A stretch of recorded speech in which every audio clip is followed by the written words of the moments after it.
शिवाजी महाराज अपने किशोरावस्था में बंगलौर और बीजापुर गए थे। वो बीजापुर दरबार में क्यों गए, इसके पीछे की कहानी भी बहुत दिलचस्प है। शिवाजी महाराज का सारा बचपन कठिन प्रशिक्षण से गुजरा। उनके बचपन के 6-7 साल का संघर्ष तो हमने पिछले भाग में ही देखा है। अब आगे देखते हैं क्या हुआ। सन 1640 आते आते शाहजी राजे अपने सबसे बड़े बेटे संभाजी, अपनी छोटी पत्नी तुकाबाई और सबसे छोटे बेटे एकोजी के साथ बंगलौर में स्थापित हो गए और पुणे और उसके आसपास के पहाड़ी क्षेत्र में शिवाजी महाराज अपनी मां जीजाबाई और दादोजी कोंडदेव के मार्गदर्शन में धीरे धीरे बड़े हो रहे थे। उन्हें नीति ज्ञान सिखाया गया, चाणक्य नीति और कृष्ण नीति सिखाई गई। उन्हें समझदार, चपल और चतुर बनाया गया, सद्गुण विकृति से आगाह किया गया। घुड़सवारी, तीरंदाजी, तलवारबाजी में उनको निपुण बनाया गया। मावल जनजाति के बीच वो रात दिन घूमा करते थे, जैसे महाराणा प्रताप भीलों के बीच घूमा करते थे। शिवाजी महाराज अपने क्षेत्र की एक एक पहाड़ी, एक एक किले और जंगलों के चप्पे चप्पे से वाकिफ हो चुके थे। महाराष्ट्र के इस भाग में बदइंतजामी छाई हुई थी। चोरियां, डकैतियां, गरीबी, किसानों का खस्ता हाल, ऐसी तमाम समस्याएं यहां थीं। ये सारी अव्यवस्था दशकों के युद्धों के कारण उपजी थी। अराजकता हमेशा ऐसी ही होती है। दादोजी कोंडदेव प्रशासन की कला में माहिर थे। उन्होंने शिवाजी राजे को भी ये कला सिखाई। सन 1637 के आसपास दादोजी कोंडदेव ने कोंढाना यानी सिंहगढ़ के किले के नीचे शिवापुर बसाया, जहां के आम बहुत प्रसिद्ध हैं।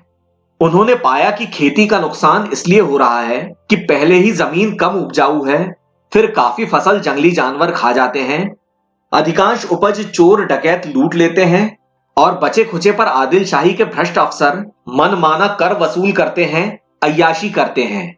तो दादोजी की मदद और मार्गदर्शन से शिवाजी महाराज ने एक एक करके वहां की समस्याएं सुलझाई। जंगलों को काटकर नए नए खेत बनाए गए, जहां तक संभव हुआ सिंचाई सुधार किए गए और कृषि उपज का विस्तार हुआ।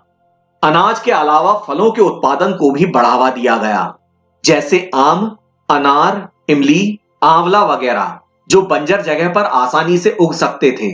इससे आय का एक और साधन विकसित हुआ। जागीर की न्याय व्यवस्था स्थापित की, जिससे चोरी डकैती के अलावा तमाम अपराधों पर अंकुश लगा। फिर जंगली जानवरों से खेतों की रक्षा की गई। बड़ा हो या छोटा, सभी तरह के अधिकारियों और मुखियाओं को पूरी तरह से काबू में कर लिया गया। जालिमों को सख्त सजाएं दी गईं। इससे किसानों को कितना फायदा हुआ होगा, आप इसकी कल्पना कर सकते हैं। दादोजी कोंडदेव की लगान वसूली की व्यवस्था मलिक अंबर के जैसी थी।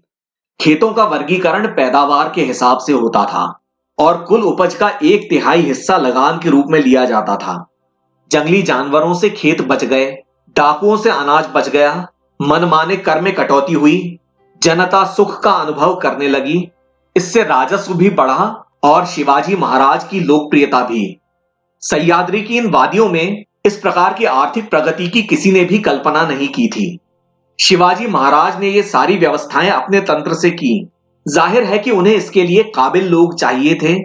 इसी बहाने उन्होंने मावलों को प्रशिक्षण दिया और एक छोटी सी सेना तैयार कर ली। यहां एक बात ध्यान देने लायक है, जब कभी सत्ता परिवर्तन होता है, कोई राज्य जब किसी नई जगह को हाथ में लेता है, तो वहां व्यवस्था जमाने में काफी समय लग जाता है। ये काम यहां पे शाहजी राजे भोसले को करना था, जिसे शिवाजी राजे ने अपने पिता के प्रतिनिधि के रूप में और दादोजी कोंडदेव ने अपने स्वामी के प्रतिनिधि के रूप में मुकम्मल किया।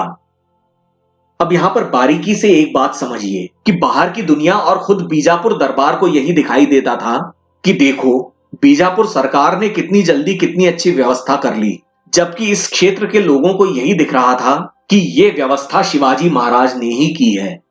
वैसे भी ये उनकी पुश्तैनी जागीर थी। यही वो जमीनी हकीकत होती है जो हमेशा बड़े बड़े साम्राज्यों के छतरी के नीचे छिप जाती है। आप अंदाजा लगा सकते हैं कि शिवाजी महाराज की जड़ें कितनी मजबूत हो गई होंगी। बीजापुर के अफसर और सैनिक तो किलों पर तैनात रहते थे। किलों के नीचे शिवाजी महाराज की तूती बोलने लगी। इसका एक मजेदार पहलू और भी है। अगर ऐसी स्थिति में कहीं शिवाजी महाराज मुगलों के इलाकों पर छापा मार देते, तो वो युद्ध शिवाजी और मुगलों के बीच न होकर बीजापुर और मुगलों के बीच होता। इस तरह से शिवाजी महाराज अपने दोनों शत्रुओं को आपस में लड़वा सकते थे। अब उनके पास जनता का भरपूर समर्थन था और वो निश्चिंत होकर अपना अगला निशाना साध सकते थे, और वो निशाना था आदिल शाही के पहाड़ी किले, जो आराम पसंद और भ्रष्ट अफसरों और किलेदारों के अड्डे बने हुए थे। जनता में लोकप्रियता कोई इतनी सस्ती नहीं होती। गुलाब के साथ साथ कांटे भी आते हैं। भारत के पारंपरिक रूप से भ्रष्ट सरकारी तंत्र में जनता का भला करने का अर्थ होता है सरकारी अफसरों से खुली दुश्मनी और नेताओं से भी। राजस्व सुधार के समाचार के साथ साथ शिवाजी महाराज को लेकर अफसरों की शिकायतें बीजापुर और बंगलौर पहुंचती थीं। शाहजी राजे शिवाजी को मिलकर उन्हें आगाह करना चाहते थे, चेताना चाहते थे। उस जमाने में वीडियो कॉल की व्यवस्था तो थी नहीं, तो आमने सामने मुलाकात कैसे करें। जल्द ही उन्हें एक उचित बहाना मिल गया। सन 1640 में शिवाजी महाराज का विवाह फलटन के निंबालकर परिवार की सई बाई से करवा दिया गया। यह शिवाजी राजे का पहला विवाह था। तो बहू की मुंह दिखाई के बहाने शाहजी राजे ने पूरे पूना दरबार को बंगलौर बुला लिया। शिवाजी महाराज कब बंगलौर गए इसका ठीक ठीक साल नहीं मिलता, लेकिन लगभग 2 साल के लिए शिवाजी पुणे से बाहर थे। 1642-43 के दरमियान बंगलौर में उन्हें उनके पिता ने बहुत समझाया, लेकिन शिवाजी राजे जोखिम उठाने का अपना मन बना चुके थे। बंगलौर यात्रा के दौरान ही शिवाजी महाराज का दूसरा विवाह हुआ मोहिते परिवार की सोयराबाई से। बंगलौर से सारा भोसले परिवार आदिल शाह के दरबार में आया। शाहजी बीजापुर दरबार को अपनी वफादारी जताना चाहते थे। इस दौरान 2 नाटकीय घटनाओं का जिक्र मिलता है जो बाद में गढ़ी गई हैं और संभवतः सांकेतिक हैं। बंगलौर से बीजापुर जाते समय पूरा कर्नाटक पार होता है। शिवाजी महाराज को जगह जगह विजयनगर साम्राज्य के वैभव के खंडहर बिखरे मिले। जगह जगह उन्होंने हिंदुओं का दमन होते हुए देखा और खुद अपने पिता को एक धर्मांध सुल्तान के सामने झुकते हुए देखा।